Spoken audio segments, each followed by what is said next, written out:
ಮಾಡ್ತೇವೆ.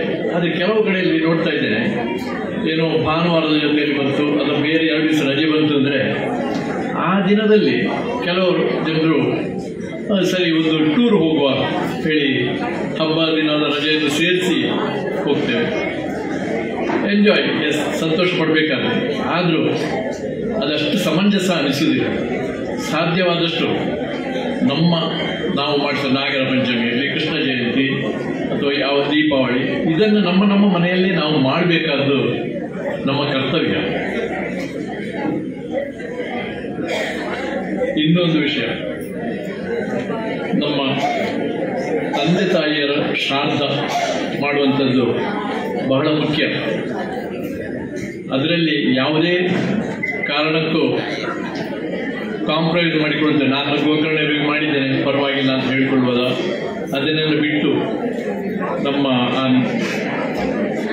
ಕ್ರಮಗಳನ್ನು ಮಾಡುವಂಥದ್ದು ಬಹುಮುಖ್ಯ. ಅದನ್ನು ನಾವೆಲ್ಲ ಪಾಲಿಸಬೇಕಂತ ಭಾವಿಸ್ತೇನೆ. ಇನ್ನು ಸಾಧ್ಯವಾದಷ್ಟು ನಾವು ಉತ್ತಮ ಮಾದರಿ ಆಗಿರಬೇಕು. ಒಳ್ಳೆಯ ಹವ್ಯಾಸಗಳನ್ನು ಇಟ್ಕೊಳ್ಬೇಕು. ದುರ್ವ್ಯಸನಗಳನ್ನು ಬಿಟ್ಟು ಬಿಡಬೇಕು.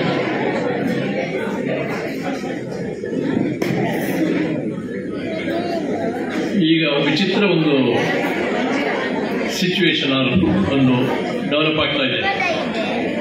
ಮಕ್ಕಳು ಎಲ್ರಿಗೂ 1 ಮಗು, 2 ಮಗು ಅಥವಾ 1 ಮಗು ಇರುತ್ತೆ. ಇನ್ನು ಬರ್ತಾ ಅದು ಕಷ್ಟ, ಅದು ಡೌಟೆ. ಇನ್ನು ಪರದೇಶದಲ್ಲಿ ನಮ್ಮಲ್ಲೇ ಕೆಲವು ಕಡೆಯಲ್ಲಿ ನಾನು ನೋಡಿದೆ, ಮಾತಾಡಿದ್ದೆ, ಕೇಳಿದ್ದೇನೆ. ಮಕ್ಕಳು ಯಾಕೆ ಬೇಕು? ನಾವು ವಯಸ್ಸಾದ ನಂತರ ಹೇಗಿದ್ರು ಮಕ್ಕಳು ಇದ್ದರೂ ನಮ್ಮ ಜೊತೆಯಲ್ಲಿ ಇರುವುದಿಲ್ಲ. ನಮ್ಗೆ ಯಾಕೆ ಮಕ್ಕಳು ಬೇಕು? ನಮ್ಮ ಸಂತೋಷಕ್ಕೆ ಒಂದು ಪ್ರಾಣಿಯನ್ನು ಸಾಕುವ, ಈ ರೀತಿಯ ವಿಚಾರ ಸಂಕಿರಣಗಳಾಗ್ತಾ ಇದೆ. ಇದು ಸರಿಯಲ್ಲ.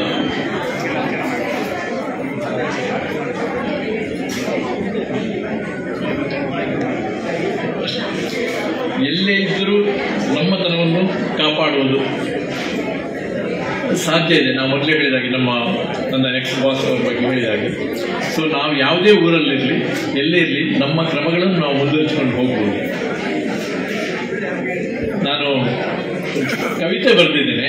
ಅದು ನಮಗೂ ನಿಮಗೂ ಮುಂದಿನವರಿಗೂ ಹಿಂದಿನವ್ರಿಗೂ ಎಲ್ಲರಿಗೂ ಅನ್ವಯಿಸುವಂಥದ್ದು. ಅದನ್ನು ಓದಲು ಇಷ್ಟಪಡ್ತೇನೆ.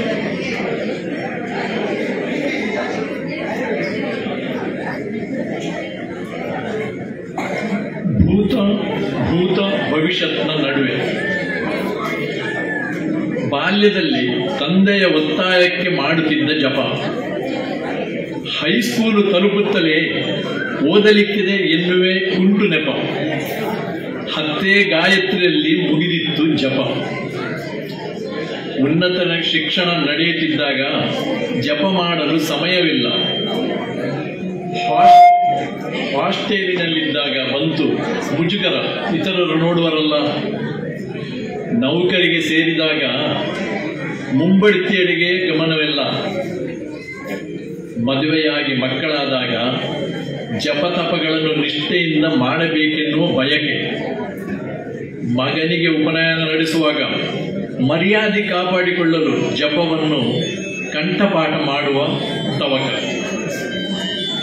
50 ದಾಟುತ್ತಿದ್ದಂತೆ ಮುಂದೆ ನಿವೃತ್ತಿಯ ಬಳಿಕ ಅನುಷ್ಠಾನಗಳನ್ನು ಅನುಸರಿಸುವೆನೆಂಬ ಸಮಜಾಯಿಷಿ. 60ರ ಬಳಿಕ ನೆನಪು ಶಕ್ತಿ ಕುಂಠಿತಗೊಂಡಾಗ ಅಯ್ಯೋ ಮೊದಲೇ ಕಲಿಯಬೇಕಿತ್ತು ಎನ್ನುವ ಪರಿತವಿಸುವಿಕೆ. ಇದುವೇ ಭೂತ ಮತ್ತು ಭವಿಷ್ಯದ ನಡುವಿನ ಚಡಪಡಿಕೆ.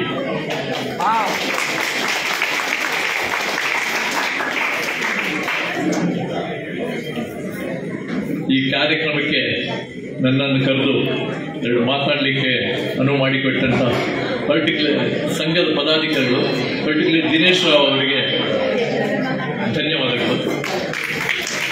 ಈ ಸಂಘವು ಹೀಗೆ ಮುನ್ನಡೀತಾ ಇರಲಿ, ಇನ್ನೂ ಹೆಚ್ಚು ಮೆಂಬರ್ಸ್ ಜಾಯಿನ್ ಆಗಲಿ, ಈ ಜಾಗದಲ್ಲಿ ಭಾಳ ಇಲ್ಲಿ ಕಟ್ಟಡ ಎಲ್ಲ ಬರಲಿ ಅಂತ ಆಶಿಸ್ತೇನೆ. ಧನ್ಯವಾದಗಳು. ಇಂದು ನಮ್ಮ ಅತಿಥಿಗಳಾಗಿ ಆಗಮಿಸಿರುವಂತಹ ಶ್ರೀಯುತ ಇಂದುಶೇಖರ್ ರಾವ್ ಇವರು ಒಬ್ಬ ಅದ್ಭುತ ಕವಿಗಳು. ನೆನೆಸಿದಾಗಲೆಲ್ಲ ಕವನಗಳನ್ನು ರಚಿಸ್ತಾ ಇರ್ತಾರೆ. ನಾವೆಲ್ಲ ಒಂದು ಗ್ರೂಪಲ್ಲಿ ಇದ್ದೇವೆ. ನನ್ನ ಚಿಕ್ಕಮ್ಮನ ಮಗ ಅವರು. ಹಾಗೆ ಅವರೆಲ್ಲಿ ಟ್ರಕ್ಕಿಂಗ್ ಹೋಗಿ ಬಂದರೂ ಒಂದು ಕವನ ಉಂಟು, ಅವರ ಅಣ್ಣನ ಬರ್ತ್ಡೇ ಆದರೂ ಅಣ್ಣನ ಬಗ್ಗೆ ಒಂದು ಕವನ ಉಂಟು, ಅಥವಾ ಮನೆಯಲ್ಲಿ ಏನೇ ಸಮಾರಂಭ ನಡೀಲಿ ಅಥವಾ ಎಲ್ಲಿಯೇ ಒಂದು ಸಮಾರಂಭಕ್ಕೆ ಹೋಗಿ ಆ ಸಮಾರಂಭವನ್ನು ಕಂಡ್ರೆ ಅವರ ಮನಸ್ಸಿಗೆ ಏನು ಅನಿಸ್ತದೆ ಅದನ್ನು ಬಹಳ ಪ್ರಾಸಬದ್ಧವಾಗಿ ಕವನಗಳನ್ನು ರಚಿಸುವುದರ ಮೂಲಕ ನಮ್ಮನ್ನೆಲ್ಲ ಸದಾ ಪ್ರೋತ್ಸಾಹಿಸ್ತಾ ರಂಜಿಸ್ತಾ ಇರ್ತಾರೆ. ಇಂದು ಇಲ್ಲಿಯೂ ಕೂಡ ಒಂದು ಅದ್ಭುತವಾದಂತಹ ಕವನ, ಎಲ್ಲರಿಗೂ ಕೂಡ ಮೆಚ್ಚುಗೆ ಆಗುವಂತಹ ಕವನವನ್ನು ರಚಿಸಿದ್ದಾರೆ. ನಮ್ಮ ಸಂಸ್ಕೃತಿ ಸಂಸ್ಕಾರಗಳು ಹಬ್ಬಗಳು ಆಚರಣೆಗಳು ಯಾವತ್ತೂ ಮರೆಯಾಗಬಾರದು, ಅದು ಮತ್ತೂ ಮುಂದುವರಿಬೇಕು, ನಮ್ಮ ಸಮಾಜ ಒಳ್ಳೆಯ ಬಗೆಯಲ್ಲಿ ಮುನ್ನಡಿಬೇಕು ಎಂಬ ಹಾಗೆ ಶುಭ ಹಾರೈಸಿದಂತಹ ಶ್ರೀಯುತರಿಗೆ ನಿಮ್ಮೆಲ್ಲರ ವತಿಯಿಂದ ಹೃತ್ಪೂರ್ವಕವಾದಂತಹ ನಮನಗಳನ್ನು ಸಲ್ಲಿಸ್ತಾ ಇದ್ದೇವೆ. ಮುಂದೆ ಸನ್ಮಾನ್ಯ ಅಧ್ಯಕ್ಷರ ಭಾಷಣ ಶ್ರೀಯುತ ರವಿಶಂಕರ ಕಾರಂತಿಯವರು. ಇವರು ಇನ್ನೊಬ್ಬರು ಮಾತಿನ ಮಂಟಪವನ್ನೇ ರಚಿಸುವವರು. ಹರಟೆ ಕಾರ್ಯಕ್ರಮದಲ್ಲಿ ಸಮನ್ವಯಕಾರರಾಗಿದ್ದುಕೊಂಡು ನಮ್ಮನ್ನೆಲ್ಲ ಮುಂದುವರಿಸಿದಂತಹ ಒಂದು ಶ್ರೇಷ್ಠ ವ್ಯಕ್ತಿ. ಈ ದಿನ ಅಧ್ಯಕ್ಷರಾಗಿ ಸಿಕ್ಕಿದ್ದೇ ನಮ್ಮ ಭಾಗ್ಯ ಅಂತ ಹೇಳ್ತೇನೆ. ಇವರ ಸವಿ ಮಾತುಗಳಿಗಾಗಿ ನಾವೆಲ್ಲರೂ ಕಿವಿಯಾಗೋಣ.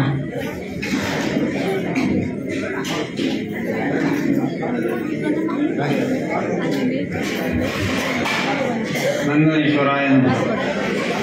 ಶ್ರೀ ಗುರುಭ್ಯೋ ನಮಃ. ಈ ದಿನ ಸಭೆಯ ಅಧ್ಯಕ್ಷರಾದಂಥ ಸಂಘಟನೆಯ ಅಧ್ಯಕ್ಷರಾದಂಥ ಶ್ರೀ ರವೀಂದ್ರ ರಾವ್ ಅವರೇ, ಮುಖ್ಯ ಅತಿಥಿಗಳಾದಂಥ ಶ್ರೀ ಇಂದುಶೇಖರ್ ರಾವ್ ಅವರೇ ಹಾಗೂ ವಿಪ್ರ ಬಾಂಧವರೇ, ಎಲ್ರಿಗೂ ನಮಸ್ಕಾರ. ಈಗ ತಾನೇ ಜಯಂತಿ ಹೊಳ್ಳರು ಹೇಳಿದರು, ಮಾತಿನ ಮಂಟಪ ಕಟ್ತಾನೆ, ಸವಿ ಮಾತುಗಳನ್ನು ಆಡಲಿದ್ದಾನೆ ಅಂತ. ನಾನು ಸವಿ ಮಾತುಗಳನ್ನು ಆಡಲಿಕ್ಕೆ ಇಲ್ಲಿ ಬರಲಿಲ್ಲ. ಮತ್ತೆ ನಿಮಗೆ ಕೇಳುವ ಇಂಟ್ರೆಸ್ಟ್ ಇದ್ದರೆ ಮಾತ್ರ ನಾನು ಮಾತಾಡ್ತೇನೆ. ಏನೋ ನನ್ನನ್ನು ಕರೆದಿದ್ದಾರೆ, ನಾನು ಮಾತನಾಡಬೇಕು ಅಂಥೇಳಿ ನನಗೆ ಆ ಹುಚ್ಚಿಲ್ಲ. ಬರೇ ಶುಭವಾಗಲಿ ಅಂಥೇಳಿ ಕೂಡ ನಾನು ಕೂತ್ಕೊಳ್ಳಬಲ್ಲೆ. ಆದರೆ ನಿಮಗೆ ಏನಾದರೂ ಕೇಳಬೇಕು ಅಂತ ಇಂಟ್ರೆಸ್ಟ್ ಇದ್ದರೆ ಮಾತ್ರ ನಾನು ಮಾತನಾಡಲಿಕ್ಕೆ ಬಂದವ. ಯಾಕಂದರೆ ನಿಮ್ಮ ಸಮಯವೂ ಅಮೂಲ್ಯ, ನನ್ನ ಸಮಯವೂ ಅಮೂಲ್ಯ ಅಂತ ನಾನು ತಿಳ್ಕೊಂಡವ. ಹಾಗಾಗಿ ನನ್ನ ಅನಿಸಿಕೆಗಳನ್ನು ನಾನಿಲ್ಲಿ ಹೇಳಲಿಕ್ಕೆ ಬಂದಿದ್ದೇನೆ. ಯಾಕಂದರೆ ಬ್ರಾಹ್ಮಣರ ಒಂದು ಈಗಿನ ಸ್ಥಿತಿಯನ್ನು ನೋಡುವಾಗ, ಅವಲೋಕನ ಮಾಡಿದಾಗ ಬಹಳಷ್ಟು ಬೇಸರ ಆಗ್ತದೆ. ಯಾಕಂದರೆ ಅತ್ಯಂತ ವೇಗವಾಗಿ ನಶಿಸುತ್ತಿರುವ ಒಂದು ಸಂತತಿ ಅಂತ ಹೇಳಿದ್ರೆ ಅದು ನಮ್ಮ ಬ್ರಾಹ್ಮಣ ಸಂತತಿ. ಅದನ್ನು ತಿಳ್ಕೊಳ್ಳಿ ಫಸ್ಟ್. ಅದು ಉಳಿಬೇಕಂತಾದ್ರೆ ಎಲ್ಲ ತಾಯಂದಿರ ಕೈಯಲ್ಲಿ ಇದೆ ಅದು. ಈಗ ನಾವು ನೋಡಿದೆವು, ಎಷ್ಟೋ ಮಕ್ಕಳಿಗೆ ಇಲ್ಲಿ ನಾವು ಪ್ರತಿಭಾ ಪುರಸ್ಕಾರ, ಆ ಪುರಸ್ಕಾರ, ಈ ಪುರಸ್ಕಾರ ಎಲ್ಲ ಕೊಟ್ಟೆವು. ನಿಜವಾಗಿ ನನಗೆ ಬಹಳ ಖುಷಿ ಆಯಿತು. ಕೊಟ್ಟೆ ನಾವು ದಣಿದೆವು. ನೀರು ಕುಡಿಬೇಕಾಯ್ತು ನಾನು. ಅಷ್ಟು ಒಳ್ಳೆ ಕೆಲಸ ಮಾಡಿದ್ದಾರೆ, ಬಹಳ ಸಂತೋಷ. ಅವರನ್ನೆಲ್ಲ ನಾನು ಅಭಿನಂದಿಸ್ತೇನೆ. ಆದರೆ ಮಕ್ಕಳೇ, ಒಂದು ತಿಳ್ಕೊಳ್ಳಿ, 93%, 94%, 92% ಎಲ್ಲ ಇರ್ಬೋದು. ಆದರೆ ನನ್ನ ಅನುಭವದಲ್ಲಿ ಇದು ಯಾವುದೂ ಸಾಕಾಗುವುದಿಲ್ಲ. ಅದನ್ನೊಂದು ತಿಳ್ಕೊಳ್ಳಿ. ಬ್ರಾಹ್ಮಣರು 99 ಅಲ್ಲ 100% ಮಾಡಿದ್ರೂ ಸಾಕಾಗುವುದಿಲ್ಲ. ಯಾಕಂದ್ರೆ 540, 720ರಲ್ಲಿ 540, 520 ಮಾರ್ಕ್ ತಗೊಂಡವರಿಗೆ ಕೂಡ ನೀಟ್ನಲ್ಲಿ MBBS ಸೀಟ್ ಸಿಕ್ಕುವುದಿಲ್ಲ. ಇದೆಲ್ಲ ಸತ್ಯ ನಾನು ಹೇಳುದು. ಏನೋ ನಮ್ಮ ಮಕ್ಕಳು ಬಹಳ ಇದು ಮಾಡಿದ್ರಂತ ಬಹಳ ಏನು ಉಬ್ಬುವಷ್ಟು ಏನು ಪರಿಸ್ಥಿತಿ ಇಲ್ಲ. ದಯಮಾಡಿ ಅದನ್ನು ತಿಳ್ಕೊಳ್ಳಿ. 520, 580 ತಗೊಂಡವರು ಕೂಡ ಮೆಡಿಕಲ್ ಸೀಟ್ ಇಲ್ಲದೆ, ಇಂಜಿನಿಯರಿಂಗ್ ಸೀಟ್ ಇಲ್ಲ. ಇಂಜಿನಿಯರಿಂಗ್ ಎಷ್ಟೋ ಇದೆ, ಈಗ ತೊಂದರೆ ಇಲ್ಲ, ಮೆಡಿಕಲ್ ಸೀಟ್ ಸಿಕ್ಕುವುದಿಲ್ಲ. ಹಾಗಾಗಿ ನಾವು ಬಹಳ ಖುಷಿ ಪಡುವಂತ ಇದು ಏನಲ್ಲ ಇದರಲ್ಲಿ. ಮತ್ತೆ ಇಲ್ಲಿ ಈಗ ಸುಮಾರು ಪ್ರತಿಭಾ ಪುರಸ್ಕಾರ ಮಾಡಿದವರಿಗೆ, ಪ್ರತಿಭೆ ಇದ್ದವರಿಗೆಲ್ಲ ಪುರಸ್ಕಾರ ಮಾಡಿದರೆ ಬಹಳ ಸಂತೋಷ. ಆದ್ರೆ ನಾನು ಒಂದು ಹೇಳ್ತೇನೆ, ನಮ್ಮ ಬ್ರಾಹ್ಮಣರಿಗಿರುವಂತ ಮುಖ್ಯ ಕಸುಬುಗಳು ಯಾವುದು? ಒಂದು ಪೌರೋಹಿತ್ಯ, ಪೂಜೆ ಭಟ್ರು. ಎರಡನೇದು ಅಡಿಗೆಯವರು. ನಾವು ಇವತ್ತಿನ ದಿವಸ ಇಲ್ಲಿ ಕೂತ್ಕೊಂಡು ಬರೀ ಆಟ ಆಡುವುದಲ್ಲ, ಆಲೋಚನೆ ಸಹ ಮಾಡಬೇಕು. ನಮ್ಮ ಪೂಜಾ ಭಟ್ರುಗಳಿಗೆ, ಪುರೋಹಿತರುಗಳಿಗೆ, ಅಡಿಗೆಯವರಿಗೆ ಹುಡುಗಿ ಸಿಗ್ತಾ ಇಲ್ಲ, ಹೌದಾ? ಇದರ ಬಗ್ಗೆ ನಾವು ಸಂಘಟನೆಯಲ್ಲಿ ಚಿಂತನೆ ಮಾಡುವಂತ ಕಾಲ ಇದು. ಇದನ್ನು ಹೀಗೆ ಬಿಟ್ಟರೆ ಆಗಲಿಕ್ಕಿಲ್ಲ. ನಾಳೆ ಇದನ್ನು ಹೀಗೆ ಮುಂದುವರಿಸಿದರೆ ಯಾರು ಸಹ ಪೌರೋಹಿತ್ಯಕ್ಕೆ ಬರುವುದಿಲ್ಲ, ಅಡಿಗೆಗೆ ಬರುವುದಿಲ್ಲ. ದಯಮಾಡಿ ಏನ್ ಪ್ರತಿಭಾ ಪುರಸ್ಕಾರ ಕೊಡ್ತೀರಿ, ನೆಕ್ಸ್ಟ್ ಟೈಮ್ ಒಂದು ನೆನ್ಪಿಟ್ಕೊಳ್ಳಿ, ಯಾವ ಹುಡುಗಿ ಪುರೋಹಿತರಿಗೆ ಅಥವಾ ಅಡಿಗೆಯವರಿಗೆ ನಾನು ಮದುವೆ ಆಗಲಿಕ್ಕೆ ಸಿದ್ಧ ಅಂತ ಹೇಳ್ತಾಳೆ, ಅವಳಿಗೊಂದು ಸನ್ಮಾನ ಇಲ್ಲಿ ಮಾಡಬೇಕು. ಅವಳ ಮದುವೆಯನ್ನು ಸಂಘಟನೆ ಪರವಾಗಿಯೇ ಮಾಡಬೇಕು, ಫ್ರೀಯಲ್ಲಿ. ಹಾಗಿದ್ದಾಗ ಮಾತ್ರ ನಮ್ಮ ಬ್ರಾಹ್ಮಣ್ಯ, ಬ್ರಾಹ್ಮಣತನ ಉಳಿಲಿಕ್ಕೆ, ಬ್ರಾಹ್ಮಣ ಸಂತತಿ ಉಳಿಲಿಕ್ಕೆ ಸಾಧ್ಯ. ಅದನ್ನು ತಿಳ್ಕೊಳ್ಳಿ. ಇದೆಲ್ಲ ನಾನು ಹೇಳ್ತಾ ಇದ್ದೇನೆ, ಬಹಳ ನೋವಾಗಿದೆ ನನಗೆ. ಯಾಕಂದ್ರೆ 2015ರಲ್ಲಿ ದಿನೇಶ್ ರಾಯರಿಗೆ ಗೊತ್ತುಂಟು, ಕೆಲವರಿಗೆ ಗೊತ್ತುಂಟು. 2015ರಲ್ಲಿ ನಾನು ಕೂಡ ಒಂದು ಬ್ರಾಹ್ಮಣರ ಸಂಘವನ್ನು ಕಟ್ಟಿದವ. ಆದ್ರೆ ನಾನು ಸಂಘ ಕಟ್ಟಿದ್ದು ಬರೇ ಪ್ರತಿಭಾ ಪುರಸ್ಕಾರ ಕೊಡ್ಲಿಕ್ಕೆ, ಸ್ಕಾಲರ್ಶಿಪ್ ಕೊಡ್ಲಿಕ್ಕೆ ಅಂತ ಕಟ್ಟಲಿಲ್ಲ. ನನ್ನ ಉದ್ದೇಶ ಬೇರೆ ಇತ್ತು. ನಮ್ಮ ಬ್ರಾಹ್ಮಣ ಸಮಾಜದಲ್ಲಿ ರಾಜಕೀಯವಾಗಿ ಮುಂದುವರಿಯುವವರು ಇರಬೇಕು, ರಾಜಕೀಯವಾಗಿ ಮುಂದುವರಿಯುವವರು ಬರಬೇಕು. ಅದಕ್ಕೋಸ್ಕರ ನಾನು ಕಟ್ಟಿದ್ದೆ. ಯಾವುದೇ ಕಾಸ್ಟ್ ಕ್ರೀಡೆ, ಯಾವುದು ನಮ್ಮಲ್ಲಿ ಏನು ಸಬ್ಸೆಕ್ಟ್ ಉಂಟು, ಅದು ಯಾವುದನ್ನು ಗಣನೆಗೆ ತೆಗೊಳ್ಳದೆ ಎಲ್ಲರನ್ನು ಸೇರಿಸಿಕೊಂಡು ನಾನು 2015ರಲ್ಲಿ ಒಂದು ಮಾಡಿದೆ. ಆದ್ರೆ ಪ್ರತಿ ಸರಿಯಲ್ಲಿ ಬರುವುದು ಎಲ್ಲ ಅದೇ ಅದೇ ಸಮಸ್ಯೆ ಹೇಳುವುದು, ಹೋಗುದು, ಹೋದ ಮೇಲೆ ಮತ್ತೆ ಯಾವುದೇ ಕಾರ್ಯಾಚರಣೆ ಇಲ್ಲ.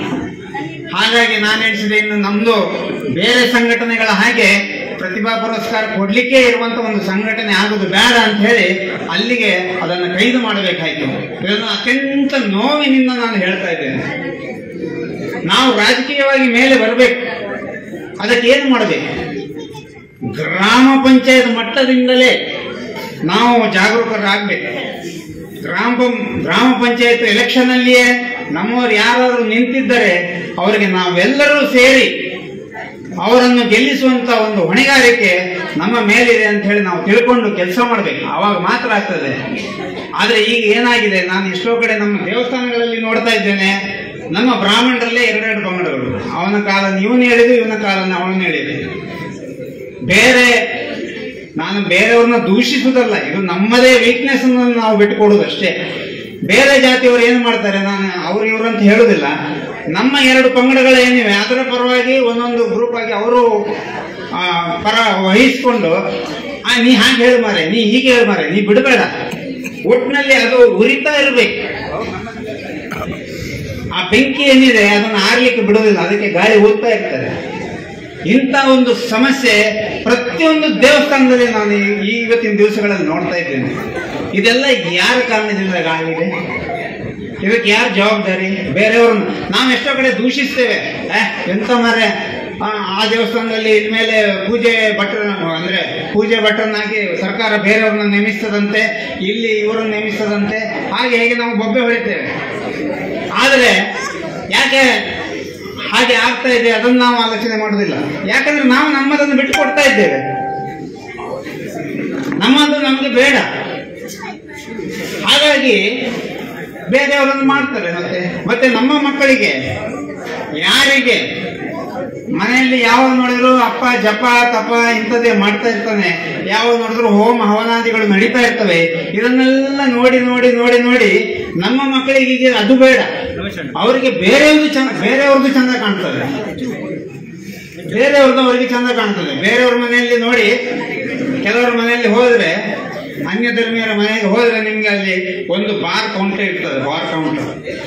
ಅದನ್ನೆಲ್ಲ ನೋಡುವಾಗ ನಮ್ಮ ಮಕ್ಕಳಿಗೆ ಭಾರಿ ಆಸೆ ಆಗುವುದು. ಯಾಕಂದ್ರೆ ಅದು ನಮ್ಮನೇಲಿ ಇಲ್ಲ. ನಮ್ಮಲ್ಲಿ ಯಾವುದು ಇಲ್ಲವೋ ಅದು ಯಾವುದು ನಮ್ಗೆ ಅಟ್ರಾಕ್ಷನ್ ಜಾಸ್ತಿ. ಹಾಗಾಗಿ ಈ ಇತ್ತೀಚೆಗೆ ಏನಾಗಿದೆ, ಯಾರಿಗೂ ನಮ್ಮದು ಬೇಡ, ಇನ್ನೊಬ್ಬರದೇ ಭಾರಿ ಚಂದ ಕಾಣ್ತಾ ಉಂಟು. ಅದಕ್ಕೆ ಬೇರೆ ಪೂರಕವಾಗಿ ಈಗ ಏನಾಗಿದೆ, ಎಲ್ಲರೂ BE ಮಾಡ್ತಾರೆ. ಮುಂಚೆ BSc BA ಹೀಗೆಲ್ಲ ಮಾಡ್ತಿದ್ರು, ಈಗ ಎಲ್ಲರೂ ಮಾಡೋದು BE. ಅವ್ರು ಎಲ್ಲರೂ ಹೋಗೋದು ಕೆಲಸಕ್ಕೆ ಬೆಂಗಳೂರಿಗೆ. ನಮ್ಮ ಪೈಕಿ ಒಂದಿಬ್ರು ಹುಡುಗರಿದ್ದಾರೆ, ಅವರಿಗೆ ನಾನು ಹುಡುಗಿ ನೋಡ್ಲಿಕ್ಕೆ ಅಂತೇಳಿ ಒಂದೆರಡು ಗ್ರೂಪ್ ಸೇರ್ಕೊಂಡಿದ್ದೇನೆ. ಅದರಲ್ಲಿ ಹುಡುಗಿಯರ ಪ್ರೊಫೈಲ್ ನೋಡಿದ್ರೆ ಪ್ರತಿಯೊಬ್ಬರು BE.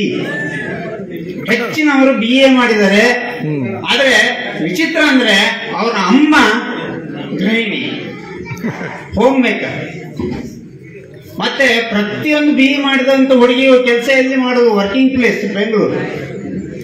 ಮತ್ತೆ ಲಾಸ್ಟ್ ಅಲ್ಲಿ ನಿಮ್ಮದೇನು ಬೇಡಿಕೆ ಇದೆ ಅಂತ ಹೇಳಿ ಒಂದು ಕಾಲಮ್ ಇರ್ತದೆ. ಅಲ್ಲಿ ಅವ್ರದ್ದು ಬೇಡಿಕೆ ಏನಂದ್ರೆ, ಹುಡುಗ ಇಷ್ಟು ಹೈಟ್ ಇರಬೇಕು, ನೋಡ್ಲಿಕ್ಕೆ ಚಂದ ಇರಬೇಕು, ಎಲ್ಲ ಇರಬೇಕು, ಸೋಷಿಯಲ್ ಆಗಿರ್ಬೇಕು, ಮತ್ತೆ ಅವ ಬೆಂಗಳೂರಲ್ಲಿ ಇರಬೇಕು. ಮಂಗಳೂರಿನಲ್ಲಿ ಇದ್ರೆ ಆಗುದಿಲ್ಲ, ಬೆಂಗಳೂರಿನಲ್ಲೇ ಇರಬೇಕು. ಎಂತ ಬೇಡಿಕೆಗಳು. ಲಾಸ್ಟ್ ಟೈಮ್ ಅದೇ ನಾನು ಹೇಳಿದ್ನಲ್ಲ, ಬ್ರಾಹ್ಮಣ ಸಂಘ ಮಾಡಿದಾಗ ನಾನು ಹೀಗೆ ಒಂದು ಕಡೆ ಹೋಗಿ ಭಾರಿ ದೊಡ್ಡದಾಗಿ ಹೇಳಿದೆ, ಬ್ರಾಹ್ಮಣರ ಮಕ್ಕಳು ಜಪ ಕಲಿಬೇಕು, ತಪ ಕಲಿಬೇಕು, ಹಾಗೆ ಪೂಜೆ ಕಲಿಬೇಕು ಎಲ್ಲ ಹೇಳಿದೆ. ಆಗ ಒಬ್ಬ ಬಂದು ಕೇಳಿದ, ಆಯ್ತು ಮಾರ್ರೆ, ನಾನು ಕಲಿತೇನೆ, ನಾನು ಕಲೀಲಿಕ್ಕೆ ರೆಡಿ ಇದ್ದೇನೆ, ಕಲೀಲಿಕ್ಕೆ ಎಲ್ಲಿ ಕಲಿಬೇಕು ಅದನ್ನು ಹೇಳಿ ಫಸ್ಟ್ ಅಂತ. ಜಪ ಕಲಿಸುವವರು ಬೇಕಲ್ಲ. ಈಗ ಬೇರೆ ನೋಡಿ, ಬೇರೆ ಬೇರೆ ಜಾತಿಗಳಲ್ಲಿ ಅವರ ಬಗ್ಗೆ, ಅವರ ಧರ್ಮದ ಬಗ್ಗೆ ಕಲಿಸ್ಲಿಕ್ಕೆ ಚರ್ಚ್ಗಳುಂಟು, ಮಸೀದಿಗಳುಂಟು. ನಮ್ಮಲ್ಲಿ ಏನುಂಟು, ದೇವಸ್ಥಾನಗಳಲ್ಲಿ ನಾವೆಲ್ಲಿ ಕಲಿಸ್ತೇವೆ. ಅದಕ್ಕೆ ನಾನು ಮತ್ತೆ 2015ರಲ್ಲಿ ಒಂದು ವೇದ ಪಾಠಶಾಲೆ ಅಂತ ಹೇಳಿ ಪಣಮೂರು ದೇವಸ್ಥಾನದಲ್ಲಿ ಜಪ ಮತ್ತೆ ಈ ಪೂಜೆ ಕಲಿಸ್ಲಿಕ್ಕೆ ನಮ್ಮ ಕೊಳಲಿ ಅನಂತ ಉಪಾಧ್ಯಾಯರಿಗೆ ರಿಕ್ವೆಸ್ಟ್ ಮಾಡಿಕೊಂಡು ಒಂದು ಕ್ಲಾಸ್ ಮಾಡಿ ಅಂತೇಳಿ ಒಂದು 2 ವರ್ಷ ಮಾಡಿ. ಹೀಗೆ ನಮ್ಮಲ್ಲಿ ಏನಾಗಿದೆ ಅಂದ್ರೆ, ಆ ಬೇಸಿಕ್ ನೀಡ್ಸ್ ಏನುಂಟು ಅದಕ್ಕೆ ಒಂದು ವ್ಯವಸ್ಥೆ ಇಲ್ಲ. ಮಕ್ಕಳಿಗೆ ಜಪ ಕಲಿಬೇಕು, ಎಲ್ಲಿ ಕಲಿಬೇಕು, ಸಾಲಿಗ್ರಾಮಕ್ಕೆ ಹೋಗ್ಬೇಕು, ಇಲ್ಲದ್ರೆ ಇಲ್ಲಿ ಕಾಸರಗೋಡು, ಮಂಜೇಶ್ವರ ಅಲ್ಲೆಲ್ಲ ಒಂದು ಕಡೆ ಹೇಳಿಕೊಡ್ತಾರೆ. ಹೀಗೆ ಅಲ್ಲಲ್ಲಿ ವ್ಯವಸ್ಥೆ ಆದ್ರೆ ಅವಾಗ ನಾವು ಹೇಳ್ಬೋದು, ಯಾಕೆ ಕಲಿಲ್ಲ ಮಾರೆ ಅಂತ ಜೋರು ಮಾಡಿ ಕೇಳ್ಬೋದು. ಇದು ಯಾವುದೇ ವ್ಯವಸ್ಥೆ ಇಲ್ಲದೆ ನಾವು ಮಕ್ಕಳಿಗೆ ಅದು ಕಲಿ ಇದು ಕಲಿ, ಮತ್ತೆ ನಮ್ಗೆ ಗೊತ್ತಿಲ್ಲ. ನಾವು ಯಾಕಂದ್ರೆ ನಮ್ಮ ಕೆಲಸದಲ್ಲಿ ಉದ್ಯೋಗದಲ್ಲಿ ಬ್ಯುಸಿ ಇದ್ದವರು, ನಮ್ಗೆ ಅದ್ರ ಬಗ್ಗೆ ಹೆಚ್ಚು ಅನುಷ್ಠಾನ ಇಲ್ಲ. ನಮ್ಮ ಮಕ್ಕಳು ಏನಾದ್ರು ಕ್ವಶನ್ ಕೇಳಿದ್ರೆ ಅದಕ್ಕೆ ಆನ್ಸರ್ ನಮ್ಗೆ ಗೊತ್ತಿಲ್ಲ. ಅದ್ಯಾಕೆ ಹೀಗೆ ಮಾಡಬೇಕು, ಇದ್ಯಾಕೆ ಹೀಗೆ ಮಾಡಬೇಕು, ನಾಗರಾವು ಹಾಲು ಕುಡಿತದ, ಹಾಲು ಯಾಕೆ ಹಾಕಬೇಕು, ಇಂಥದ್ದು ಪ್ರಶ್ನೆಗಳು. ಅದಕ್ಕೆ ನಮ್ಮ ಹತ್ರ ಉತ್ತರ ಇಲ್ಲ. ನಾನು ಮೊನ್ನೆ ಒಂದು ಕಡೆ ಓದ್ತಾ ಇದ್ದೆ, ಏನು ಅಂತ, ಇದು ಯಾಕೆ ಹಾಲು ಹಾಕ್ತಾರೆ, ಅದಕ್ಕೆ ವೈಜ್ಞಾನಿಕ ಹಿನ್ನೆಲೆ ಏನು ನೋಡುವಾಗ ಬಹಳ ಸುಂದರವಾದ ವೈಜ್ಞಾನಿಕ ಹಿನ್ನೆಲೆ ಇದೆ ಅದಕ್ಕೆ. ಅದನ್ನೆಲ್ಲ ನಮ್ಮ ಮಕ್ಕಳಿಗೆ ಹೇಳಬೇಕು ನಾವು. ಈ ಮಳೆ ಆಟಿ ಮಾಸದಲ್ಲಿ ಜೋರಾಗಿ ಮಳೆ ಬಂದು ಅಷ್ಟಷ್ಟು ನೀರು ಬರುವಾಗ ಎಲ್ಲ ಈ ಭೂಮಿಯ ಸತ್ವ ಪೂರ ಸಮುದ್ರವನ್ನು ಸೇರ್ಕೊಳ್ತದೆ. ನಮ್ಮ ಈ ಕರಾವಳಿ ಭಾಗದಲ್ಲಿ ಸತ್ವವೇ ಉಳಿದಿಲ್ಲ.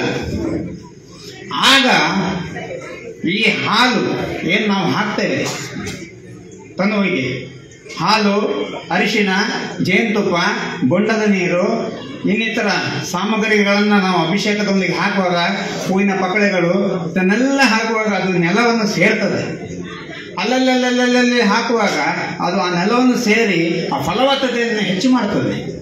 ನೀವು MCF ಇಂಜಿನಿಯರ್ ಹತ್ರ ಕೇಳಿ, ಅವರು ಬಂದು ನಿಮ್ಮ ಅಗ್ರಿಕಲ್ಚರ್ ಲ್ಯಾಂಡ್ ಇದ್ರೆ ಅವರು ಮಣ್ಣಿನ ಪರೀಕ್ಷೆ ಮಾಡಿ ಹೇಳ್ತಾರೆ, ಇದರಲ್ಲಿ ಜಿಂಕ್ ಕಮ್ಮಿ ಉಂಟು, ಜಿಂಕ್ ಕಮ್ಮಿ ಇದ್ರೆ ತಲೆ ಕೂದಲು ಹೋಗ್ತದೆ, ಪೊಟ್ಯಾಷಿಯಂ ಕಮ್ಮಿ ಉಂಟು, ಸಲ್ಫರ್ ಕಮ್ಮಿ ಉಂಟು ಅಂತ ಅವರು ಹೇಳ್ತಾರೆ. ಅದನ್ನು ನಾವು ಹಾಕಬೇಕಾಗ್ತದೆ. ಅದೇ ರೀತಿ ಮುಂಚಿನ ಕಾಲದಲ್ಲಿ ಯಾವ ಟೆಕ್ನಾಲಜಿ ಇರಲಿಲ್ಲ, ಮಣ್ಣು ಪರೀಕ್ಷೆ ಮಾಡುವಂತ ಯಾವ ಟೆಕ್ನಾಲಜಿ ಇರಲಿಲ್ಲ. ಆದ್ರೂ ನಮ್ಮ ಹಿರಿಯರು ನಮಗೆ ಹೇಳಿಕೊಟ್ಟಿದ್ದಾರೆ, ಇದನ್ನ ಈ ರೀತಿ ಮಾಡಿ ಅಂತ. ಅದನ್ನು ನಾವು ಮಾಡ್ಲಿಕ್ಕೆ ರೆಡಿ ಇಲ್ಲ. ಹಾಗಾಗಿ ನಾವು ಸೋಲ್ತಾ ಇದ್ದೇವೆ. ನಮ್ಮ ವೇದದಲ್ಲಿ ಇಲ್ಲದ್ದು ಎಲ್ಲಿಯೂ ಇಲ್ಲ. ನಮ್ಮ ವೇದದಲ್ಲಿ ಮತ್ತೆ ಈ ಭಗವದ್ಗೀತೆಯಲ್ಲಿ ಇಲ್ಲದ್ದು ಪ್ರಪಂಚದಲ್ಲಿ ಎಲ್ಲಿಯೂ ಇಲ್ಲ. ಎಲ್ಲ ಕಡೆ ಇರುವುದು ನಮ್ಮ ವೇದದಲ್ಲಿ, ಭಗವದ್ಗೀತೆಯಲ್ಲಿ ಇದೆ. ಅದನ್ನು ನಾವು ಓದ್ಲಿಕ್ಕೆ ರೆಡಿ ಇಲ್ಲ. ಅದೇ ನಾ ಹೇಳಿದ್ನಲ್ಲ, ನಮ್ಗೆ ಬೇರೆ ಹೋದ್ರು ಚಂದ ಕಾಣ್ತಾ ಉಂಟು. ಮತ್ತೆ ಎಲ್ಲಿ ಹೋದ್ರು ಕೂಡ ಬ್ರಾಹ್ಮಣರ ಮಕ್ಕಳಿಗೆ ಆಗುವಷ್ಟು ತೊಂದರೆ ಬೇರೆ ಯಾರಿಗೂ ಆಗುದಿಲ್ಲ. ಇದನ್ನು ನಾನು ಸಹ ಅನುಭವಿಸಿದ್ದೇನೆ. ನಾನು ಕಾಕಿ ಡಿಪಾರ್ಟ್ಮೆಂಟ್ ನಲ್ಲಿ ಇದ್ದವ, ನನಗೆ ಗೊತ್ತುಂಟು ಇದರದ್ದು ಒಂದು ತೊಂದರೆ ಏನಂತ ಹೇಳಿ. ಎಲ್ಲೇ ಯಾವಾಗಲೇ ಆಗಲಿ ಒಂದು ಪಾರ್ಟಿಗೆ ಹೋದ್ರೆ, ನಮ್ಮಲ್ಲಿ ಪಾರ್ಟಿಗಳು ಹೆಚ್ಚಿಗೆ ಇರ್ತದೆ. ಯಾರೋ ಸೀನಿಯರ್ ಆಫೀಸರ್ ಬಂದ್ರು ಒಂದು ಪಾರ್ಟಿ, ಹೋಗದೆ ಇರ್ಲಿಕ್ಕೆ ಉಪಾಯ ಇಲ್ಲ. ಹೋಗದಿದ್ರೆ ನಾವು ಮತ್ತೆ ಸೈಡ್ಲೈನ್ ಆಗ್ತೇವೆ. ಹೀಗೆಲ್ಲ ಕೆಲವು ತೊಂದರೆಗಳು. ಹೋಗಬೇಕು, ಹೋಗುವಾಗ ನಾವು ಒಂದು ಮೂಲೆಯಲ್ಲಿ ಸೌತೆಕಾಯಿ ತಿಳ್ಕೊಂಡು ಕೂತಿರ್ತೇವೆ. ನೀನು ಮಾರೆ ನಿನ್ನ ಗ್ಲಾಸ್ ಇರಲಿ, ನಮ್ದು ಇಲ್ಲ ಸರ್. ಯಾಕೆ? ಇನ್ನೊಬ್ಬ ಹೇಳ್ತಾನೆ 6 ಭಟ್ರು 6 ಪರಪುಜ್ಜಿ. ಏನು ಭಟ್ರು ಕುಡಿಬಾರ್ದ ಕೇಳ್ತಾರೆ. ಹೀಗೆ 2 ಸರಿ ಕೇಳಿದರೆ ಅವನ ತಲೆ ತಿರುಗ್ತದೆ. ನೆಕ್ಸ್ಟ್ ಟೈಮ್ ಹಾಗೆ ಆಗ್ಬಾರ್ದು, ನಾನು ಸರ್ ಬಿಡೋದು ಬೇಡ, ಹೀಗೆ ಆಗ್ತದೆ. ಆದರೆ ನಾನು ಹೆಮ್ಮೆಯಿಂದ ಹೇಳ್ತೇನೆ, 32 ವರ್ಷ ಕೂಡ ಅಂಥವ್ರೊಟ್ಟಿಗಿದ್ರು ಕೂಡ ಇದುವರೆಗೂ ನಾನು ಕುಡಿಯೋದು ಕಲಿಲಿಲ್ಲ, ತಿನ್ನೋದು ಕಲಿಲಿಲ್ಲ. ಆದ್ರಿಂದ ಇವತ್ತು ಸಹ ನಾನು ಏನಾರು ಆಫೀಸ್ಗೆ ಹೋದ್ರೆ ನನ್ನ ಕಾಲು ಬಿದ್ದು ನಮಸ್ಕಾರ ಮಾಡುವವರು ನಮ್ಮಲ್ಲಿ ಇದ್ದಾರೆ. ಯಾಕಂದ್ರೆ ಆ ಬ್ರಾಹ್ಮಣ್ಯವನ್ನು ನಾನು ಕಾಪಾಡಿಕೊಂಡಿದ್ದೇನೆ, ಹೆಮ್ಮೆಯಿಂದ ಹೇಳ್ತಾ ಇದ್ದೇನೆ. ನಾನು ಈಗಲೂ ಸಹ ನಾವು ನಮ್ಮತನವನ್ನು ನಾವು ಕಾಪಾಡಿಕೊಂಡು ಹೋದ್ರೆ ಬ್ರಾಹ್ಮಣರಿಗಿದ್ದಂಥ ಮರ್ಯಾದೆ ಉಂಟೇ ಉಂಟು. ಯಾಕಂದ್ರೆ ನೋಡಿ, ಬೇರೆ ಮಕ್ಕಳಿಗೆ ಗೊತ್ತುಂಟು, ಈಗಿನ ಬೇರೆ ಅಂದ್ರೆ ನಾನ್ ಬ್ರಾಹ್ಮಿನ್ಸ್ಗೆ ಗೊತ್ತುಂಟು. ಈಗ ಸರ್ ಇಡೀ ಭರಣಿಕೃತಿಕ ಆತೆ ಅಂತ ಕೇಳ್ತಾನೆ. ನಮ್ಮ ಮಕ್ಕಳಿಗೆ ಗೊತ್ತಿಲ್ಲ ಇವತ್ತು ಭರಣಿಕೃತಿಕವ ಹುಣ್ಣಿಮೆಯ ಗೊತ್ತಿಲ್ಲ, ಬೇರೆಯವ್ರಿಗೆ ಗೊತ್ತುಂಟು. ಇನ್ನು ಭರಣಿಕೃತಿಕ, ಇನ್ನು ಅಮಾವಾಸ್ಯೆ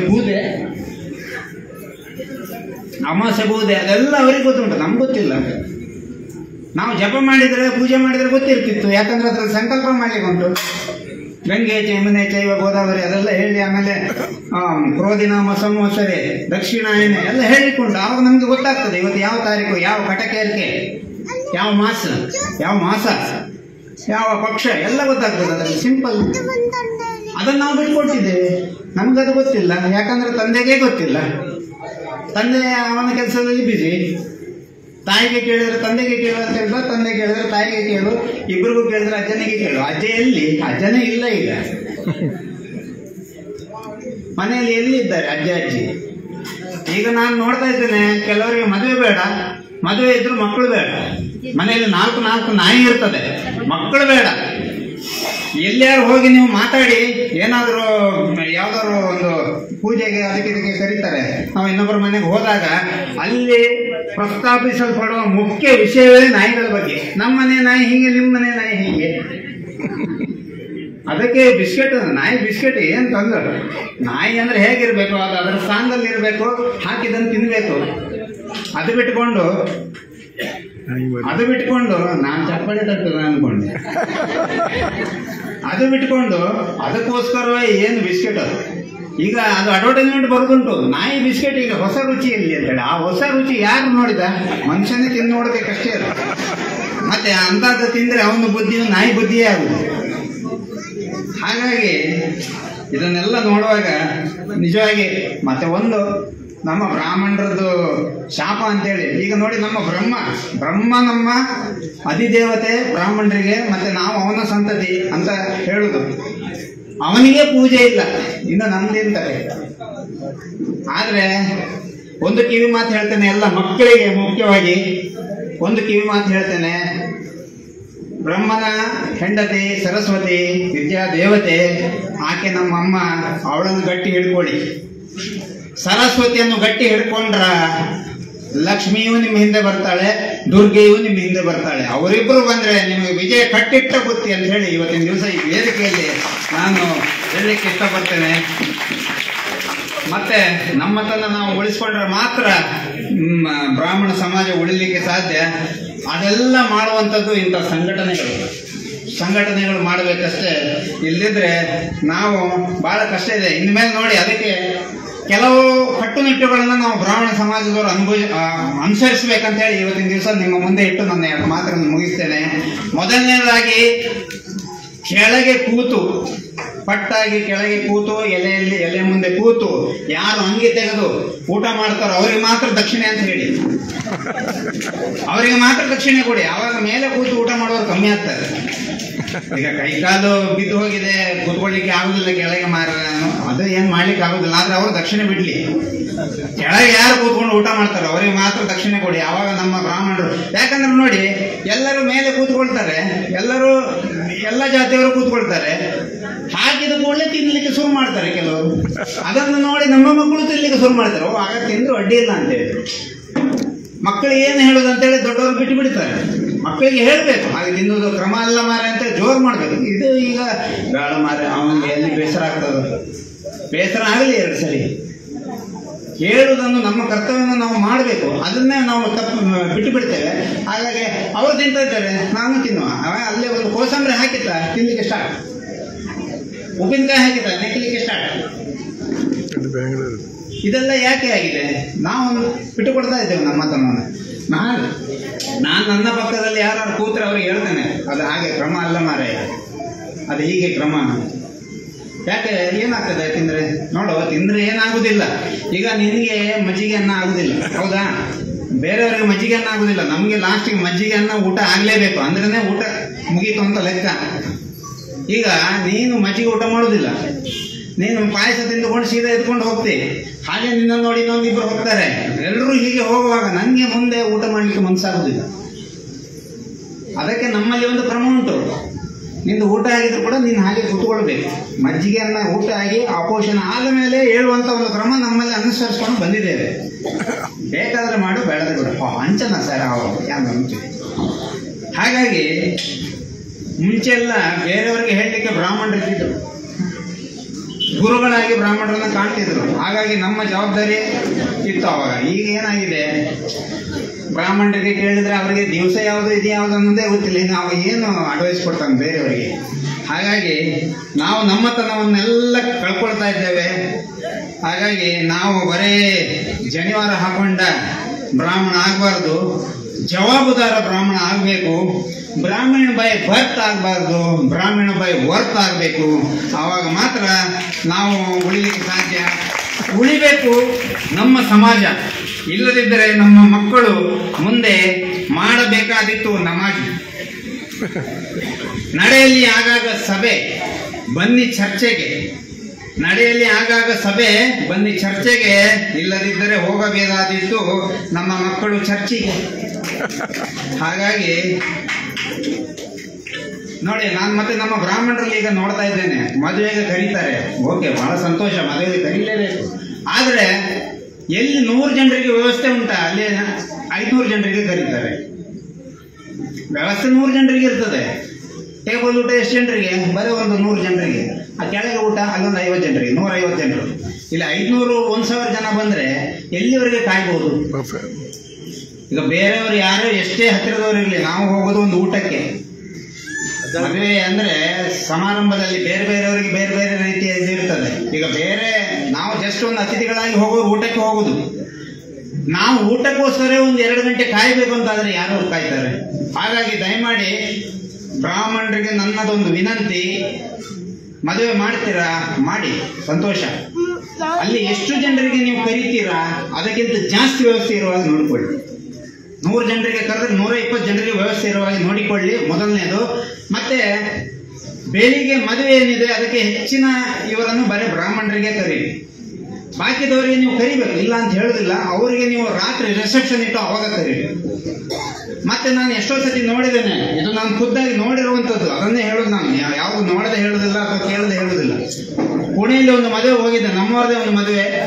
ಅಲ್ಲಿ ಆರ್ಭಟ ಯಾರ್ದು ಜಾಸ್ತಿ ಅಂದ್ರೆ ಪೌರೋಹಿತರಿಗಿಂತ ಕ್ಯಾಮರಾಮನ್ದೇ ಆರ್ಭಟ ಜಾಸ್ತಿ. ನಾನು ದಯಮಾಡಿ ಕ್ಯಾಮರಾಮನ್ ಯಾರಿದ್ದಾರೆ ಅವ್ರ ಕ್ಷಮೆ ಕೇಳ್ತೇನೆ. ಅವನು ಹೇಗಂದ್ರೆ ಆ ತಾಳಿ ಕಟ್ಟುವ ಇದು ಕಾಣಬೇಕು ಹೇಳಿ ಆ ಕ್ಯಾಮರಾವನ್ನು ಕೆಳಗೆ ಇತ್ತು. ಆ ಪುರೋಹಿತರಿಗೆ ಹೇಳ್ತಾ ಇದ್ದೆ ನಾವು, ಸ್ವಲ್ಪ ಹಿಂದೆ ಸರಿ ಕಾಣೋದಿಲ್ಲ. ಪುರೋಹಿತರು ಮುಖ್ಯವ, ಇವೊಂದು ಕ್ಯಾಮರಾ ಮುಖ್ಯವ ಅಂತದನ್ನೆಲ್ಲ ದಯಮಾಡಿ ಅದಕ್ಕೆಲ್ಲ ಸ್ಕೋಪ್ ಕೊಡಬೇಡಿ.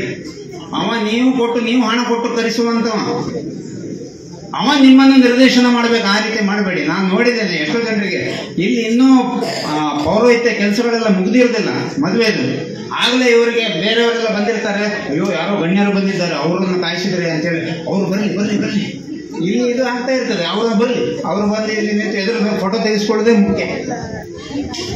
ಈಗ ಫೋಟೋ ತೆಗೆಸ್ಕೊಳ್ಳೋದೇ ಮುಖ್ಯ. ಆದರೆ ಮತ್ತೆ ಇದನ್ನು ಕಮ್ಮಿ ಮಾಡಬೇಕಾಗ್ತದೆ. ಅವಾಗ ನಮ್ಮವರ ಒಂದು ಏನು ಪ್ರಾತಿನಿಧ್ಯ ಆಗಲಿ ಅಥವಾ ಅದಕ್ಕೆ ಇರುವಂತ ಒಂದು ಇಂಪಾರ್ಟೆನ್ಸ್ ಆಗಲಿ ಅದು ಕಡಿಮೆ ಆಗ್ತದೆ.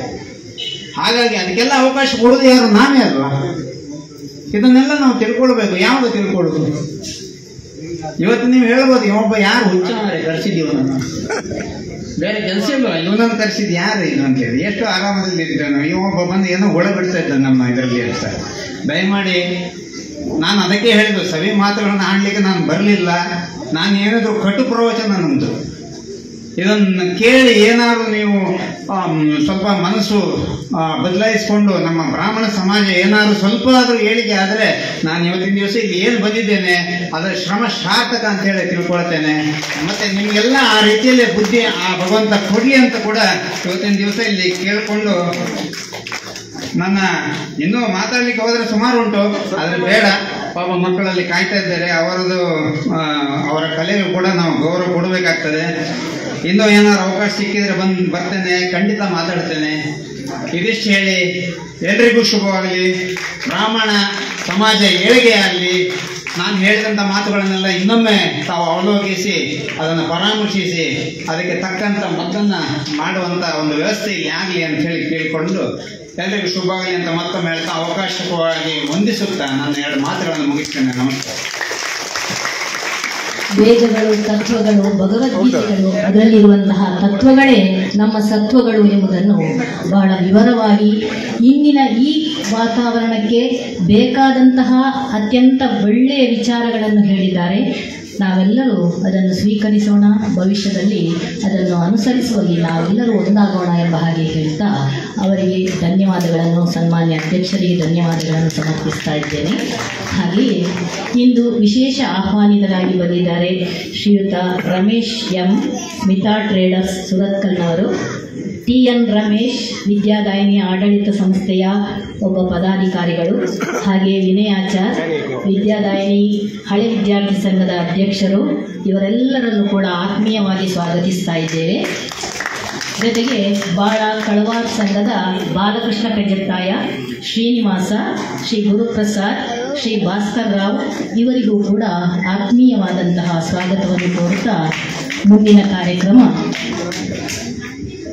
ನಮ್ಮ ಸಂಘದ ಪರವಾಗಿ ಈ ಹಿಂದೆ ನಡೆದಿರತಕ್ಕಂತಹ ಚಟುವಟಿಕೆಗಳು, ರಂಗೋಲಿ ಸ್ಪರ್ಧೆ ಆಗಿರ್ಬೋದು, ಇನ್ನಿತರ ಚಟುವಟಿಕೆಗಳಲ್ಲಿ ಆ ಸ್ಪರ್ಧೆಗಳಲ್ಲಿ ವಿಶೇಷ ತೀರ್ಪುಗಾರರಾಗಿ ಭಾಗವಹಿಸಿದವರು ಶ್ರೀಮತಿ ಜಯಂತಿ ಹೊಳ್ಳ, ಶ್ರೀಮತಿ ಯಮುನಾ ಪಿ ರಾವ್ ಹಾಗೂ ಹೇಮಾ ಭಾಸ್ಕರ್ ರಾವ್. ಇವರು ವೇದಿಕೆಯ ಮೇಲೆ ಹೋಗಿ ಕಿರು ಕಾಣಿಕೆಯನ್ನು ಅಥವಾ ಕಿರು ಸ್ಮರಣಿಕೆಯನ್ನು ಸ್ವೀಕರಿಸಬೇಕಾಗಿ ಕೇಳಿಕೊಳ್ತಾ ಇದ್ದಾರೆ.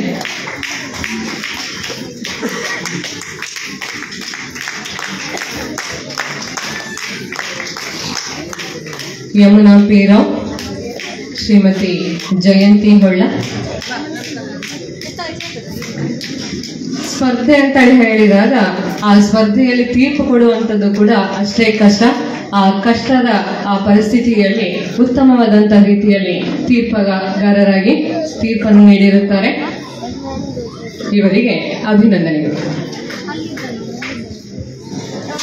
ಇಂದಿನ ಕಾರ್ಯಕ್ರಮದ ವೇದಿಕೆ ಮೇಲೆ ಉಪಸ್ಥಿತರಿರುವಂತಹ ಅಧ್ಯಕ್ಷರು ಹಾಗೂ ಮುಖ್ಯ ಅತಿಥಿಗಳಿಗೆ ನಮ್ಮ ಸಂಘದ ಪರವಾಗಿ ಸ್ಮರಣಿಕೆಯನ್ನು ಶ್ರೀಯುತ ರವೀಂದ್ರ ರಾವ್, ಬ್ರಾಹ್ಮಣ ಸಂಘದ ಅಧ್ಯಕ್ಷರಾದವರು, ಇವರು ಸ್ಮರಣಿಕೆಯನ್ನು ನೀಡಿ ಗೌರವಿಸಬೇಕಾಗಿ ಕೇಳಿಕೊಳ್ತಾ ಇದ್ದಾರೆ.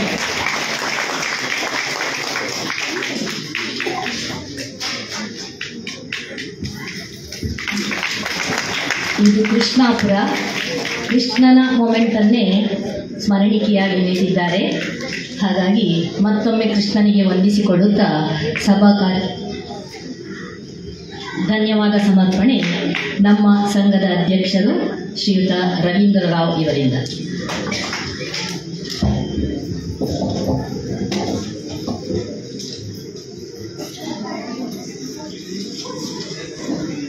ಗುರುಭ್ಯೋ ನಮಃ. ಕ್ಷೇತ್ರದ ದೇವತೆಗಳಿಗೆ ನಮಸ್ಕರಿಸುತ್ತಾ ಮಹಾಗಣಪತಿ ದೇವರಿಗೂ ಶಂಕರನಾರಾಯಣ ದೇವರಿಗೂ ನಮ್ಮ ಕ್ಷೇತ್ರದ ದೇವರುಗಳಿಗೆ ವಂದಿಸುತ್ತಾ ಇದರ ಮಾತನ್ನು ಹೇಳ್ತಾ ಇದ್ದೇನೆ. ಮುಖ್ಯ ಅತಿಥಿಗಳಾಗಿ ಹಾಗೂ ಅಧ್ಯಕ್ಷರಾಗಿ ರವಿಶಂಕರ್ ಕಾರಂತರು ನಮಗೆ ತುಂಬ ಅದೃಷ್ಟ. ಇವತ್ತು ಯಾಕೋ ಒಳ್ಳೆಯ ಅಧ್ಯಕ್ಷರನ್ನೇ ನಾವು ನೇಮಕ ಮಾಡಿದ್ದೀವಿ. ಯಾಕೆಂದರೆ ಬ್ರಾಹ್ಮಣರಿಗೆ ತುಂಬ ಹಿತವಚನ, ಇದು ಈಗಿನ ಕಾಲದಲ್ಲಿ ಬ್ರಾಹ್ಮಣರಿಗೆ ತುಂಬ ವಿಚಾರಗಳನ್ನು ಹೇಳುವಂಥವ್ರು ಯಾರೂ ಸಿಗಲಿಲ್ಲ. ನಿಮ್ಮನ್ನಾಗಿ ನಮಗೆ ತುಂಬ ಉಪಕಾರ ಆಯಿತು. ನಮ್ಮ ಪರಿಸರದ ಜನರು ಇದರಿಂದಾಗಿ ಏನಾದರೂ ನಮ್ಮಲ್ಲಿ ಬ್ರಾಹ್ಮಣತನವನ್ನು ಇನ್ನೂ ಹೆಚ್ಚಿನ ಇದರಲ್ಲಿ ವ್ಯವಸ್ಥೆಯಲ್ಲಿ ಹೋಗುವಾಗ ಆಗಲಿ ಅಂತ ಹೇಳಿ ನಾನು ಈ ಸಮಯದಲ್ಲಿ ನೀವು ವಿನಂತಿಸಿಕೊಳ್ತೇನೆ. ನಮ್ಮ ಜನರಿಗೆ ಸಹ ಏನೇನು ವಿಚಾರಗಳನ್ನು ಅವ್ರು ಹೇಳಿದಾರೋ ಅದನ್ನು ಆದಷ್ಟು ನಮ್ಮ ಕಾರ್ಯಕ್ರಮಗಳಲ್ಲಿ ಆಗಲಿ ಮನೆಯಲ್ಲೂ ಆಗಲಿ ಅನುಸರಿಸೋಣ ಅಂತ ಹೇಳಿಕೊಂಡು ನಾನು ಹೇಳ್ತಾ ಇದ್ದೇನೆ. ಅವರಿಗೆ ಸಮಯ ಕಡಿಮೆ ಇದೆ, 10 ನಿಮಿಷ ಅಂತ ಹೇಳಿದ್ವಿ, ಅವರಿಗೂ ಬೇಜಾರಾಯಿತು ನಾನು ಸ್ವಲ್ಪ ಜಾಸ್ತಿ ವಿಚಾರಗಳನ್ನು ಹೇಳಲಿಕ್ಕಿದೆ ಅಂತೇಳಿ. ಆದರೆ ಅವರ ಸಮಯ ಚೆನ್ನಾಗಿ ಕಳ್ಕೊಂಡ್ರೆ ಆದರೂ ಒಳ್ಳೆ ವಿಚಾರಗಳನ್ನ ಹೇಳಿ ನಮಗೆ ಖುಷಿ ಆಯಿತು. ಅದೇ ರೀತಿ ಇಂದುಶೇಖರ್ ರಾವ್, ನಿವೃತ್ತ ಗ್ರೂಪ್ ಜನರಲ್ ಮ್ಯಾನೇಜರು, ಇವರು ಹಾಗೆ ವಿಚಾರಗಳನ್ನು ಹಿಂದೂ ಬ್ರಾಹ್ಮಣ ಮನೆಯಲ್ಲಿ ಏನೇನು ನಡಿಬೇಕು ಇಂಥ ವಿಚಾರಗಳನ್ನೆಲ್ಲ ಕವಿತೆಯ ಮುಖಾಂತರನೂ ಹೇಳಿದ್ದಾರೆ. ಅದನ್ನು ನಾನು ವಾಟ್ಸಪ್ಪಲ್ಲಿ ಹಾಕಿ ಎಲ್ರಿಗೂ ಅದು ಸತ್ಯದ ವಿಚಾರಗಳು ಆ ಕವಿತೆಯಲ್ಲಿರುವಂಥದ್ದು ಅದನ್ನು ಹಾಕಿ ಎಲ್ಲ ಇದನ್ನು ಜನಗಳು ತಿಳ್ಕೊಳ್ಳಿ, ಆದಷ್ಟು ಬ್ರಾಹ್ಮಣತನವನ್ನು ಮುಂದುವರಿಸಿಕೊಂಡು ಹೋಗುವ ವಿಚಾರದಲ್ಲಿ ಅಂತ ನಾನು ಕೇಳ್ಕೊಳ್ತಾ ಇದ್ದೇನೆ. ಹಾಗೂ ಇವತ್ತಿನ ಸನ್ಮಾನಿತರಾಗಿ ಬಂದಂಥ ಸುಬ್ರಹ್ಮಣ್ಯ ಭಟ್ ಇವರಿಗೂ ಸಹ 6,000 ಕೊಟ್ಟು ಅವರ ದಂಪತಿಗಳಿಬ್ಬರಿಗೆ ಸಹ 6,000 ಕೊಟ್ಟು ಕಾಪಾಡಲಿ ಅಂತ ಹೇಳಿ ದೇವರಲ್ಲಿ ನನ್ನ ಪ್ರಾರ್ಥನೆ.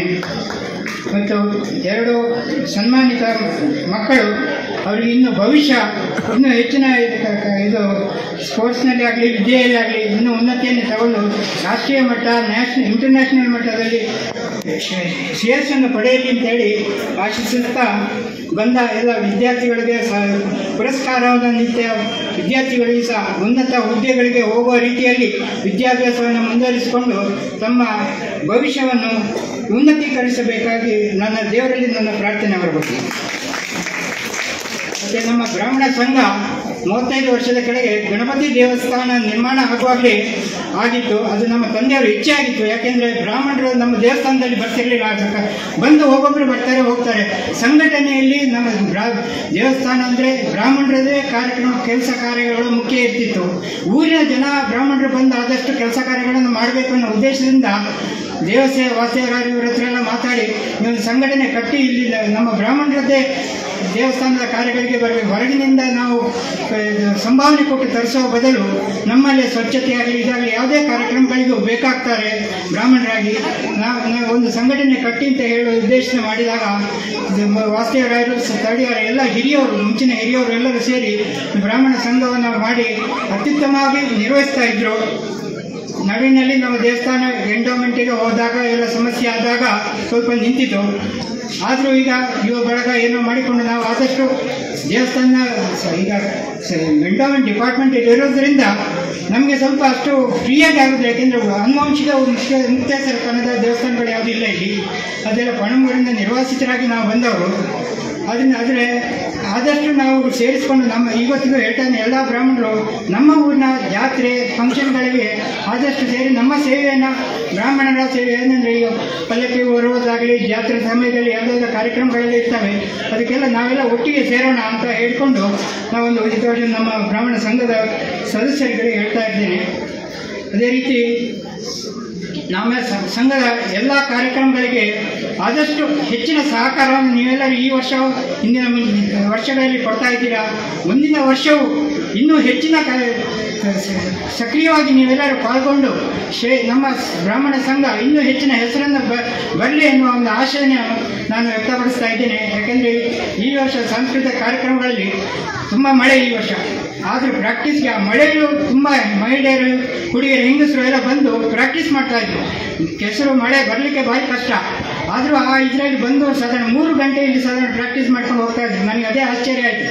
ಇಷ್ಟು ಇದರಲ್ಲಿ ಸಹ ಒಂದು ಉಲ್ಲಾಸದಲ್ಲಿ ಇದು ನಮಗೊಂದು ಸಂತೋಷವಿದೆ. ಯಾಕಂದರೆ ಎಲ್ಲರೂ ಸೇರಿಕೊಂಡು ಅವರ ಕಷ್ಟ ಸುಖಗಳನ್ನು ವಿಚಾರ ಮಾಡಿಕೊಂಡು ಮನೆಯಿಂದ ಏನೇನೋ ತಿಂಡಿ ತಂದುಕೊಂಡು ಎಲ್ಲ ವಿಚಾರ ಮಾಡುವಾಗ ನಮಗೂ ಇದಾಯಿತು. ಇನ್ನೊಂದು ಏನಂದರೆ ಒಂದು ಮೊಮ್ಮಗಳು ಇದು ಅಜ್ಜಿ ಆ ಥರ ಇವರು ಅವರ ಮೊಮ್ಮಗಳ ಪ್ರಾಯದವಳು ಅಜ್ಜಿ ಒಂದು ಡ್ಯಾನ್ಸ್ ಕಲಿಸ್ತಾ ಇದ್ರಿ. ಅದು ನನಗೆ ತುಂಬ ಸಂತೋಷ ಆಯಿತು. ಯಾಕೆಂದರೆ ಅವರಿಗೊಂದು ಇಂಟ್ರೆಸ್ಟ್ ಇತ್ತು, ಅಜ್ಜಿ ಆದಂಥ ಪ್ರಾಯದವರಿಗೆ ನಾನೊಂದು ಏನಾರೊಂದು ಸ್ಟೇಜಲ್ಲಿ ಒಂದು ಕೆಲಸ ಇದು ತೋರಿಸಬೇಕು ನನ್ನ ಪ್ರತಿಮೆ ಅಂತೇಳಿ ಒಂದು ಮೊಮ್ಮಗಳ ಪ್ರಾಯದವಳು ಒಂದು ಅದನ್ನು ಇಲ್ಲಿ ಹೇಳಿಕೊಡ್ತಾ ಇರುವಾಗ ನೋಡುವಾಗ ನಮಗೊಂದು ಸಂತೋಷ ಆಯಿತು. ಇದೇ ಥರ ಎಲ್ಲರೂ ನಾವೆಲ್ಲರೂ ಕೂಡಿಕೊಂಡು ಸಾಂಸ್ಕೃತಿಕವಾಗಿಯೂ ಧಾರ್ಮಿಕವಾಗಿಯೂ ಎಲ್ಲದರಲ್ಲೂ ನಾವು ಇನ್ನೂ ಹೆಚ್ಚಿನ ಒಂದು ಇನ್ವಾಲ್ವನ್ನು ಮಾಡಿಕೊಂಡು ಹೋಗೋಣ ಈ ವಿಷಯದಲ್ಲಿ ಅಂತ ಹೇಳಿಕೊಂಡು, ಮತ್ತು ಎಲ್ಲ ಸಹಕಾರ ಕೊಟ್ಟ ನಮ್ಮ ಅಡಿಗೆ ವಿಘ್ನೇಶ್ ಅವರಿಗೂ ಹಾಗೂ ಲೈಟಿಂಗ್ನಲ್ಲಿ ಕೊಟ್ಟ ಯಶೋಧರ್ ಇವರಿಗೂ ಹಾಗೂ ನಮಗೆ ಬೆಳಗಿನ ಧಾರ್ಮಿಕ ಕಾರ್ಯಕ್ರಮಕ್ಕೆ ಸಹಕಾರ ನೀಡಿದ ನಾರಾಯಣ ನಾವರು, ಗೋಪಾಲಕೃಷ್ಣ ಹಾಗೂ ಕರ್ನಾಟಕ ಬ್ಯಾಂಕಿನವರು ನಮಗೆ ಒಂದು ಧನ ಸಹಾಯವನ್ನು ನೀಡಿ ಅವರ ಕೌಂಟರನ್ನು ಸಹ ಕೊಟ್ಟಿದ್ದಾರೆ.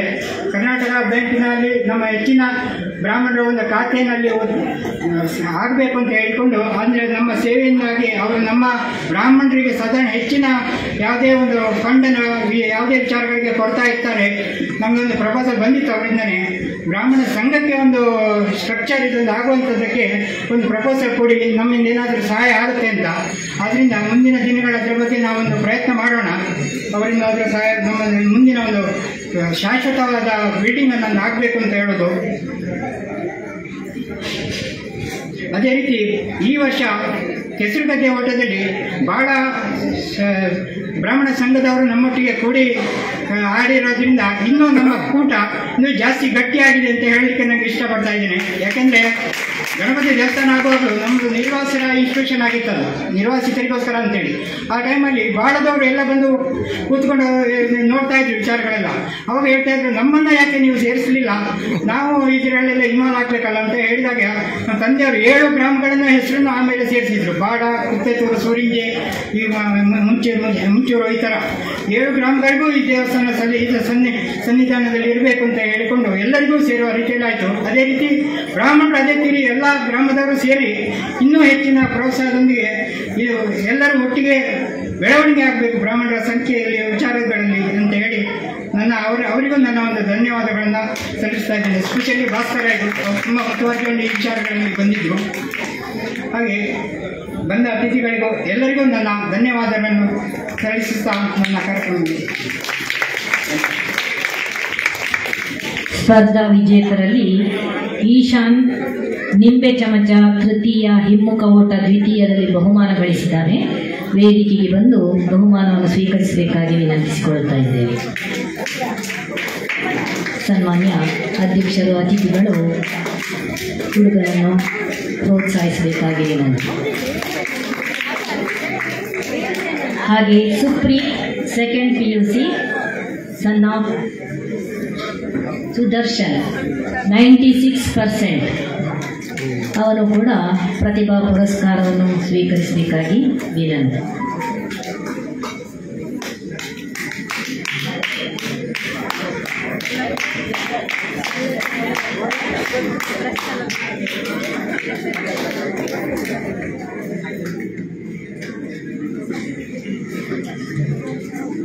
ಇಲ್ಲಿಗೆ ವೇದಿಕೆಯ ಕಾರ್ಯಕ್ರಮಗಳು ಸಂಪೂರ್ಣವಾಗಿವೆ.